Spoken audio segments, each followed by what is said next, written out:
মাথার যন্ত্রণা। আহ মাথার যন্ত্রণা সহ্য করা যাইতেছে না। এর মধ্যে মাথায় এসে পড়িস।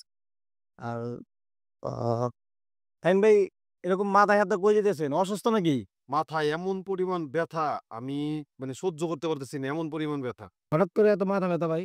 আর বইলো না, গতকালকে বাজার থেকে আসার সময় মেন রাস্তাতে না আইসা শর্টকাটে শ্মশানের রাস্তা ধরে আইছি। আসার পর থেকে এই যে মাথা ব্যথা শুরু হয়েছে, এই যে যন্ত্রণা, সারা রাত ঘুমাইতে পারি নাই। আমার কোনো কিছু ভালো লাগতেছে না। আপনি ওই রাস্তা যাইতে গেছেন কে? ভাই একটা কাজ করেন, ওই পশ্চিম পাড়ে একটা কবিরাজ আছে, শ্যাম কবিরাজ, হিন্দু লোক। শুনছি কবিরাজ নাকি ভালো, পানি পড়া দিলে নাকি সব ভালো হয়ে যায়। আপনি দেখতে পারেন একটু। হয়, আমি তো ওই বাসার থেকে আইতে আইতে এ পর্যন্ত আরো কয়েকজন কইছে, আমি তো চিনি না, তাহলে আমার সাথে একটু চলো যাই। হ্যাঁ, আমার তো কাজ আছে, আমি তো যাই পারতেছি না। রিয়াদ, কি তোর কি কোনো কাজ আছে? না, আমার কাজ নাই। তাহলে এক কাজ কর, বাইরে লয়ে যা, নিয়ে যাই, চলেন লয়ে যাবি।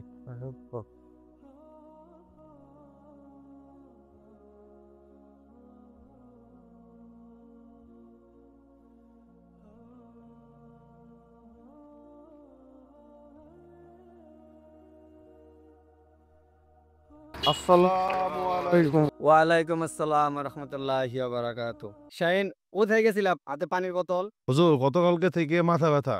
ওই পশ্চিম পাড়া গেছিলাম হিন্দু বাড়ি, শ্যাম কবিরাজের বাসায় পানি পড়া আনতে। হিন্দু কবিরাজের বাড়ি যাওয়া তোমাদের উচিত হয় নাই। কেন হুজুর? হিন্দু কবিরাজের কাছ থেকে ঝাড়ফুঁক করা, এতে তোমার ঈমান নষ্ট হওয়ার কারণ হতে পারে। হুজুর, পানি পড়া আনার জন্য ঈমান নষ্ট হওয়ার কারণ কি? আসলে শাহিন, তুমি যদি কোনো ইমাম সাহেবের কাছে যেতা পানি পড়ানোর জন্য, তাহলে ইমাম সাহেব কি বলে পানিতে ফু দিত? অবশ্যই কোরআন বলে। কোরআনের কোন আয়াত বলে ফু দিত? তুমি যে হিন্দু পণ্ডিতের কাছে গেছিলা, সে কি বলে পানিতে ফু দিছে? হয়তো ওদের গ্রন্থ থেকে কোনো কিছু। হয়তো না, ওরা অবশ্যই ওদের ধর্মগ্রন্থের কিছু বলে ওরা পানি ফু দিছে। এমনও হতে পারে শয়তানের আশ্রয় নিয়া তোমাকে জারফুক করছে বা পানি পড়াটা দিছে। কুফরি করা বা শয়তানের আশ্রয় নেওয়ার কারণে তোমার ঈমান নষ্ট হওয়ার কারণ হতে পারে। আচ্ছা হুজুর, আমরা যে মেডিকেলে হিন্দু ডাক্তারের কাছ থেকে যে চিকিৎসা নেই, তাতেও কি আমাদের ইমান নষ্ট হওয়ার কারণ হতে পারে? আসলে যারা মেডিকেলে চিকিৎসা দেয়, ডাক্তার, ওরা চিকিৎসা দেয় হলো মেডিকেলের যে যন্ত্রপাতি আছে যন্ত্রপাতির সাহায্যে। তো এ থেকে আমরা কি বুঝতেছি?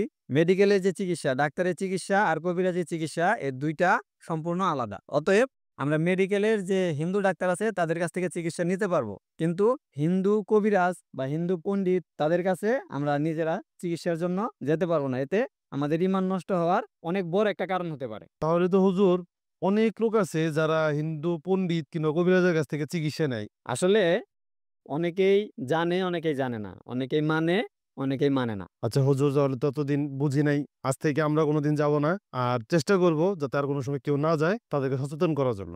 ঠিক আছে, ইনশাআল্লাহ। আসসালামু আলাইকুম। ওয়ালাইকুম আসসালাম। শরীয়তের আলোকে সঠিক চিকিৎসা গ্রহণ করা আমাদের জন্য জরুরি। রাসূলুল্লাহ সাল্লাল্লাহু আলাইহি ওয়াসাল্লাম বলেছেন, নিশ্চয়ই আল্লাহ রোগ দিয়েছেন এবং তার প্রতিকারও দিয়েছেন। কাজেই তোমরা চিকিৎসা গ্রহণ করো, তবে হারাম কিছু দিয়ে চিকিৎসা করো না। আবু দাউদ, হাদিস 3874। সঠিক আকীদা ধরে রাখুন, আল্লাহর উপর পূর্ণ বিশ্বাস রাখুন। দেখা হবে ইনশাআল্লাহ নতুন আরেকটি ভিডিওতে। সে পর্যন্ত সুস্থ থাকবেন, ভালো থাকবেন, নামাজের কথা মনে রাখবেন। আল্লাহ হাফেজ।